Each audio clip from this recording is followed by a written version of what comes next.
Capital Club reportedly pulled in $4.2 million in revenue in its first 3 months, which just shows you how powerful information products can really be. Like, it makes sense why these guys are selling courses and selling, paid communities, because clearly, it makes a ton of money. But at that point, it looked like a success story. Unfortunately, though, Steve says the cracks were already there. Not just in the partnership, but in the story Luke was telling the internet. Because he later claims that he realized the came from nothing story that Luke gave online did not match the timelines he personally knew from working with Luke.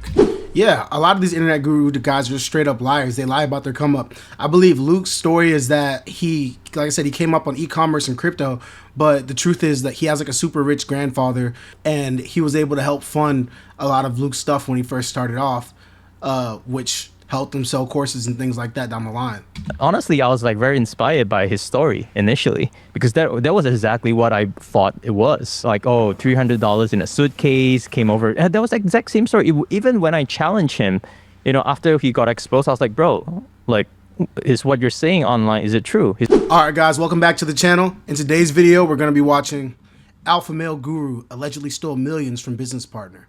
This video is about Luke Belmar. It's by Atozy. If y'all don't know who Luke Belmar is, he's basically just like an online internet guru, course seller guy. He came up off of e-commerce and cryptocurrency, and apparently now he's in trouble for stealing from one of his business partners. So let's see how this video goes. This alpha male mindset guru just got sued for allegedly stealing his own company. And stealing his own company? What? How do you steal your own company? And this is quite the oddball story, because if you've been scrolling through crypto TikTok or even YouTube at this point for the last few years, you might have seen Luke Belmar, the self-made millionaire who talks about mindset, purity, escaping the matrix, and building generational wealth. And of course, he's the guy who studied. Oh yeah, if y'all never seen the clip, he's the one who's like, I studied, bro. Ended up in the war room with Tristan Tate, Johnny Walker. I studied, bro. Tristan Tate pulled up a video, his favorite whiskey, Johnny Walker. What do I do at duty free?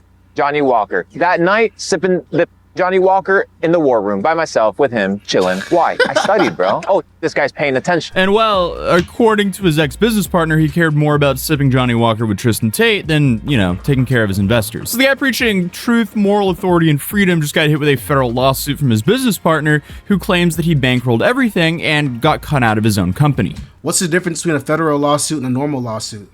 I'm curious. If you provide value, you get paid in proportion to the value you provide. And I think that that's the beauty that the internet has given us, is there's no more lying. The opportunity is clear for everybody. Well, that allegedly didn't age well, and that podcast came out pretty recently as well. So here's where all of this blew up, because you have Luke Belmar, obviously now being sued by an ex-business partner and investor, Steve Tan, who says that he was the one who actually built, funded, and operated the entire business, Capital Club, behind the scenes. According to Steve, he's known Luke since 2018. Back then, he says that Luke hadn't even started e-commerce yet and was pitching himself as a social media guy who could grow Steve's personal brand. Steve says that he was sold on the charisma and the whole "I'll make you the face of e-com" pitch, and the vision of building world's largest entrepreneur network. It's kind of the perfect scenario for me, because I don't want to be the face. I want to be more behind the scenes, because we enjoy building. We enjoy scaling companies behind the scenes, which is why when Luke said, okay, Steve, you guys be like the operators, the CEO behind the scenes, I was like, perfect. You want to be the face? And according to court filings, this wasn't just like a bad partnership breakup. It's being called fraud, concealed transfers, breach of contract, and a scheme to siphon money into a secret parallel company. According to Steve, the beginning was simple. Him and Luke teamed up to build Capital Club together.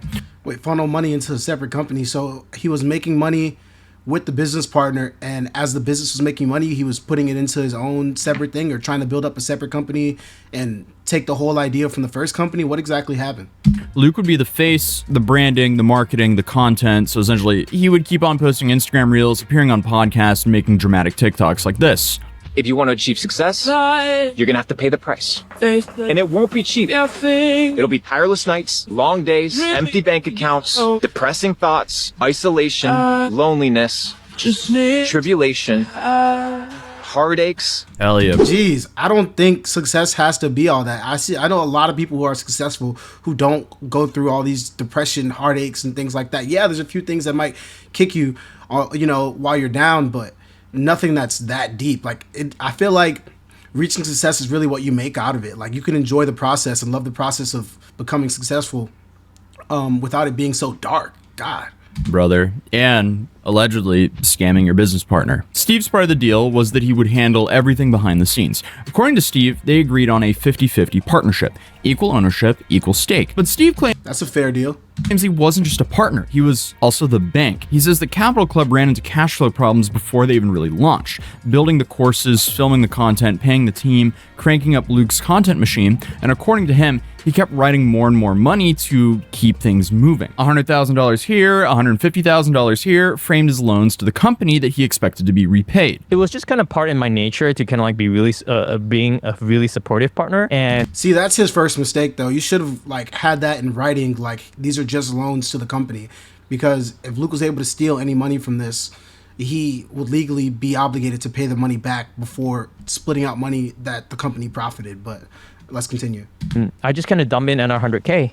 Then when 100K runs out, I'll dump in another 150K, right? So, but of course, I extended this all as part of a loan to the company, right? Into the company, which I do expect to get paid later on, right? But when I had a call with like our financial, like third-party financial advisors, they were like, "Oh my God, like Steve, like, why do you do that?" I said, "Yeah, because I pride myself as a good business partner, right?" And when I just brought it up to Luke, hey, like, you know, we ran into cash flow problems.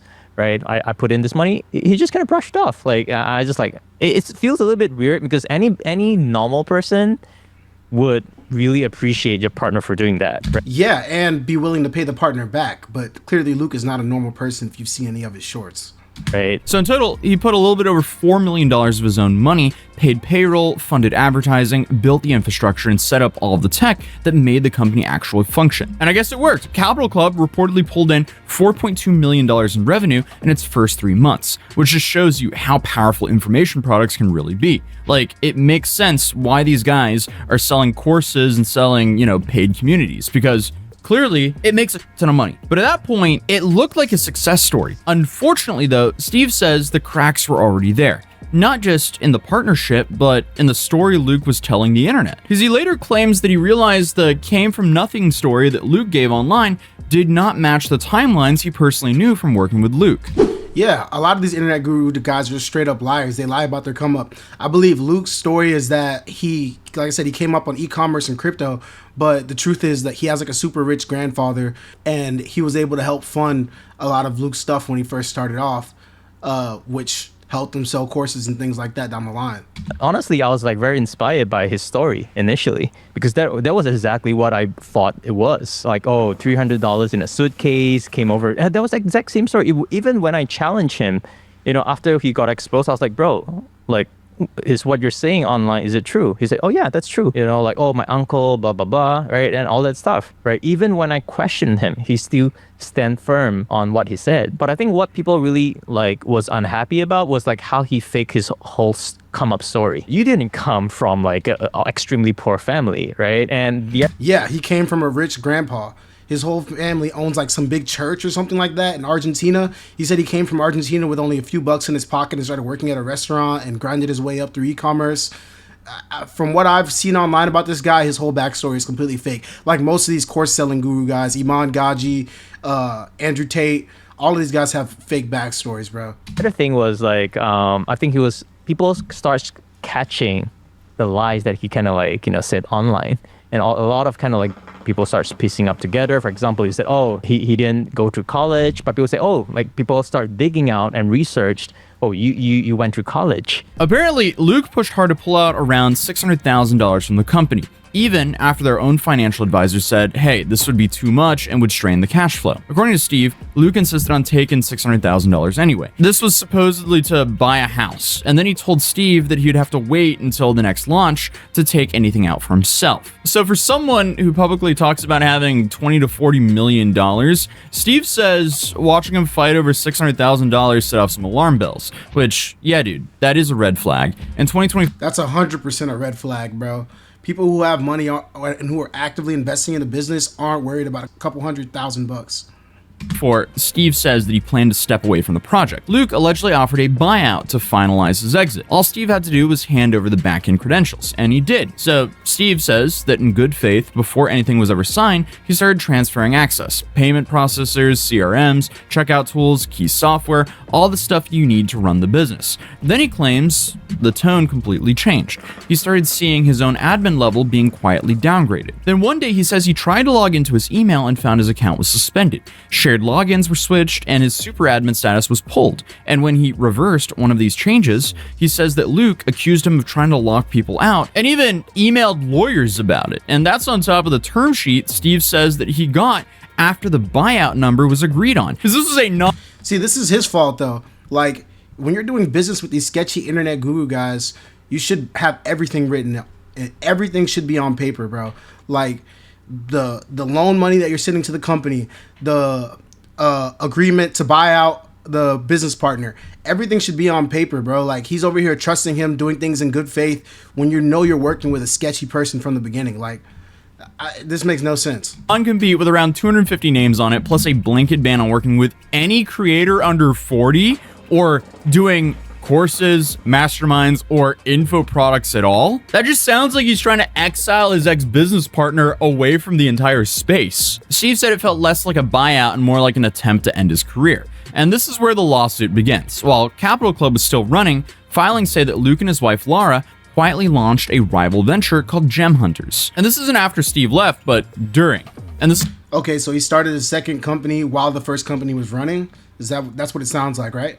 This is where the lawsuit gets also pretty serious. So according to Steve's filing, it claims while Capital Club was still operating, the exact same team was quietly running a second company in the background that's competing with Capital Club?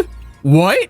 Then to make things worse, according to the lawsuit, Gem Hunters reportedly pulled in around $10 million, and the complaint estimates that Luke personally may have walked away with more than $15 million in profit. And remember, Steve says all of this happened while he was still a 50-50 partner. So I mean, if that's true, this isn't just bad business, this could easily be a legally exploitive situation. Then, Hell yeah, I'm going straight to my lawyers. I'm suing, bro. You made how much? How much did he come up? What? Steve dropped this voice call. I'm Capital Club's personal brand. We scaled a personal brand. Like, I'm not understanding how you're not getting that. Are you jealous? No, I'm not jealous. Why should I be It jealous? sounds like it because I'm getting benefits that you're not getting, and you're seeing me win, and instead of being happy for me, you're jealous. And you're asking to eat off of a plate that you didn't do anything for. Oh yeah, this guy's a freaking narcissist. He said, "Are you jealous?" This is some narcissistic behavior right here. Look at that look in his face. Look at that look in his eye, bro. Freaking douchebag, man. As if I'm not being fair. As if I'm being like withholding. Bro, go ask around and you'll find out what's right and what you think. I don't have to ask around what's right or what's wrong. I have moral values, and I understand how I operate. I don't need to go ask somebody else about my moral stance of how I operate, whether I do things right or not. Oh, so you'll be in an echo chamber of thinking you're always right, but you're not. No, that's not what I'm saying. What I'm saying is I have moral guidance, and I don't need moral guidance from a third perspective to determine whether what I'm doing is right or wrong. So what you're doing, I don't think is moral. But it sounds like You think it's what it sounds to me like is jealous. To me, it sounds like you're jealous. Okay, so Luke calls himself the brand, the value, and the reason Capital Club works. Which makes sense. Building the brand is very important in building a business. That makes sense. And basically suggests that Steve should just be grateful, even though Steve claims that he paid for the entire business infrastructure. But Luke talking like this, especially when his whole brand is, morality, religious purity, brotherhood, and loyalty, that makes him come across as incredibly two-faced. And I mean, to me, it sounds like they needed each other for Capital Club, as Luke is the lead generator and Steven's the guy who actually provides the value for the customer. Marketing and product, they're kind of like a yin and yang because they don't work without each other. Because if your marketing is great, but there's no product, there's no revenue. And if your product is great and nobody has heard of it, you also end up with no revenue. So now, this is my opinion, but it sounds like Luke used Steven for upfront capital to jumpstart his career, then launched his own paid community after he made some money to run it. Maybe he also learned the ropes of how to build a paid community from Steven while they were working together. Who knows? Yeah, it sounds like he straight up finessed him for money to get the company started and finessed him for the system on how to actually run the company. Now, is Luke going to run it successfully? I mean, they said the first launch, in the first 2 months of the last launch, he made 4.2 million. And then when they made their new company, he made 10 million. So sounds like he stole all the sauce and ran away with it, bro.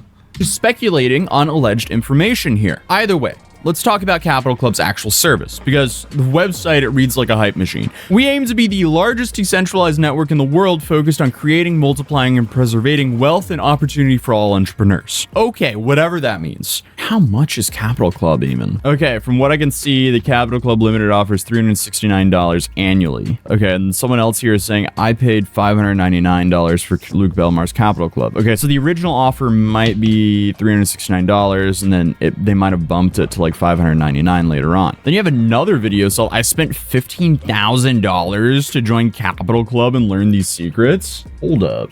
What? Okay, so pricing seems to be a little bit all over the place. It does, I mean, on the website at least, it says they have 200 hours of courses and exclusive series brought to you by various experts from around the world. Okay, so this is more than just a Telegram. It seems like a very overpriced Skillshare that has a focus on internet money. So, and I guess like the whole networking aspect of it, if that's important to you. Is it worth it? I don't know. I haven't tried it, but I'm always extremely skeptical about stuff like this. It's most likely not worth it. Like he said originally, overpriced, bro. I'm pretty sure most of the info you find on there, you can find on YouTube if you piece the videos together yourself. Like how it is with most of these online courses. You can find most of the info you need just from freaking Google or YouTube. On top of this, you have Luke, who's been pushing something called Ecom Society. This platform pushes a waitlist, like an exclusive club that you may or may not be accepted into. This is also similar to how Capital Club was originally marketed. And this is not an exaggeration. Luke's been posting to his story pretty much daily links to the site saying they're accepting applications and not everyone will be accepted. Like the whole scheme seems to be like you're applying for a job rather than handing over your credit card. And, you know, when they finally accept you, then obviously you're like, oh, I'm accepted. I might as well spend money. At the end of the day, it's just marketing psychology. And clearly it works. And this site has the pretty typical language that you see from a lot of these crypto guys. The new era is here. Join the waitlist. Only serious entrepreneurs will be accepted. It just comes across as like a massive funnel, selling access, mindset, and advice. Because yeah, they're just trying to sell the idea of exclusivity to make people want to buy it even more. Because remember, with Capital Club, Steve was the bankroll and Luke was the brand. So that's clearly what Luke knows how to do, branding. You want to arbitrage attention, right? So you need to create a personal brand. The personal brand doesn't have to be you, but it can be your company. It can be something that people can connect to. I guess that's why you see language like connect with 8 and 9 figure operators, exclusive playbooks, learn the secrets. So I guess the product is just networking and advice packaged as exclusivity, but who knows? It might be valuable for some, but again, I would be extremely careful with information products and communities like this. Paying $15,000 for a networking community is actually insane, bro. Like you got too much money on your hands, burning your fingers if that's what you're dropping $15,000 on, bro. Regardless, Steve stayed silent for a year. He didn't make videos or rant online. In fact, if you go to his Instagram account, the last post was like 131 weeks ago. But recently, he tweeted his side of the story. When someone weaponizes your silence, that's when the silence ends. He claims that he built the systems, funded the business, hired the team, and was even one who got Luke onto all these podcasts and interviews that made him the brand's face. And most of the replies to the tweet were supporting Steve, backing up that he's a legit guy and a business person, which doesn't look good for Luke. So at least it appears that Steve is a fairly respected individual. And then I guess there's Luke, who allegedly took a whole bunch of the profits, locked Steve out, and rewrote the story. So now we have a lawsuit claiming fraud, deceptive practices, breach of contract, concealed transfers, and unjust enrichment. Steve is suing for millions of dollars, and if he wins, well, it makes videos like this even more ironic. I've said it once and I'll say it again, that the life that you have is the life that you chose. That where you are today is based on the decisions that you made in the past. So if you want a different life, you have to make different decisions in the current present moment. So I hate when these alpha male gurus say stuff like this, bro. I completely disagree with this sentiment. What if someone was born in a third world country to a super poor family? You're telling me that their situation is where they deserve to be at because of their actions? Like, that can ruin an entire person's come up in life. And you're telling me they didn't make the right decisions to end up in America and have a better life, or end up in another country where their family was more wealthy? You're telling me that people who grew up poor can end up in the same place as people who grew up with a rich family just because of their own decisions? This whole sentiment makes no sense, bro. it's possible, but you're going to have to sacrifice effort. You're going to have to sacrifice long nights. You're going to have to sacrifice bad relationships. You're going to have to sacrifice that 9-to-5 check in order for you to get to the next level. but it's possible. Yikes, yeah. If those internal transfers are proven real, or if a judge rules that Capital Club assets were misused, or if Gem Hunters was really built with shared resources, this isn't just reputational damage, it's a career-ending damage, or potentially at least. I mean, if Luke's entire brand is purity, discipline, becoming your higher self, walking with God, and not being corrupt like the elites, a lawsuit like this really doesn't look good for that. Because, I mean, even if just part of this lawsuit's true, the irony really writes itself here. We essentially have a guy who's selling moral clarity accused of hiding millions in undisclosed ventures. A man preaching loyalty and brotherhood, allegedly locking out the partner who helped him build everything. Then on top of that, a business selling freedom funded by someone who allegedly didn't even get paid back. But since I record... Yeah, that's why you shouldn't believe anything these guys say, bro. They're only out here for the money. He keeps talking about, I have this moral compass. I have this own internal moral compass. Any person with good morals wouldn't have done that to their business partner, bro. He straight up screwed this guy over and came up off of his entire play and is now running with it. And then bragging about how he has some moral high ground. Like, what?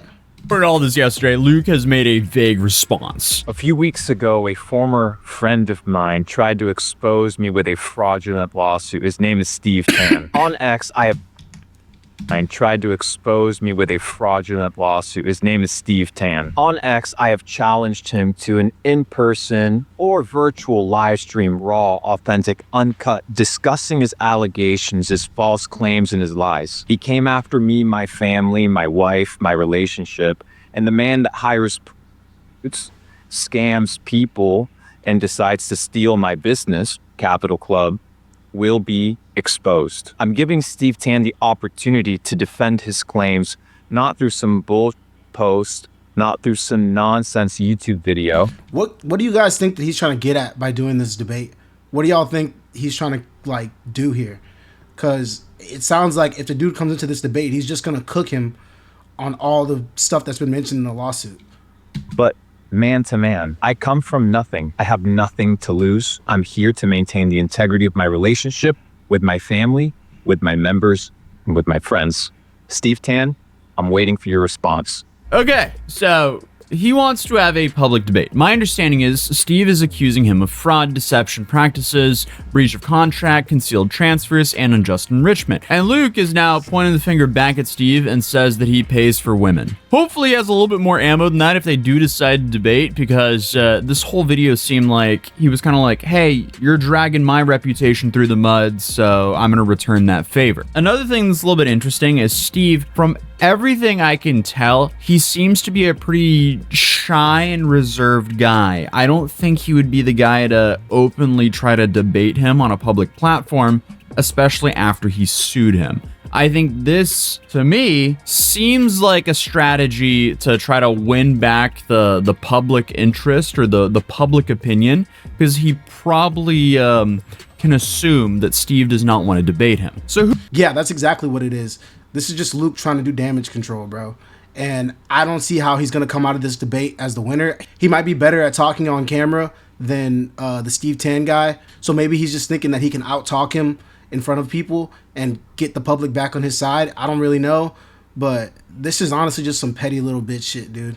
Who knows? He could be betting that Steven doesn't want to show up to a debate, so it makes him look better in the public eye. But hey, even if they debate publicly, I can only see this getting more heated, which will then get moved into court later on anyway. So yeah, this will be interesting to see how it unfolds. Because as of right now, we have Steve's side. We don't really have Luke's side yet. And if they debate, maybe he'll release that video. Maybe he'll release a longer video countering all the points, and then suddenly we have his side of the things. So if Luke drops his side of the story and suddenly we have both the sides of the story out in the open, I'll probably make a follow-up because, hey, that's added context that I want in the conversation. As of right now, the whole situation does not look great, but I do want to say it's really important that nobody is guilty until a court says so. So I'll keep you guys updated and keep an eye on this. So until then, I'll see you guys in the next video. Drop a like if you enjoyed it, subscribe if you're new, and I'll see you guys in the next one. All right, that's it for today's video, guys. Make sure to like, comment, subscribe. Let me know. Do you guys think Luke is in the wrong? Do you think Mr. Tan is in the wrong? Who do you think deserves this money? I personally said what I think throughout this video, but y'all let me know what y'all think in the comments.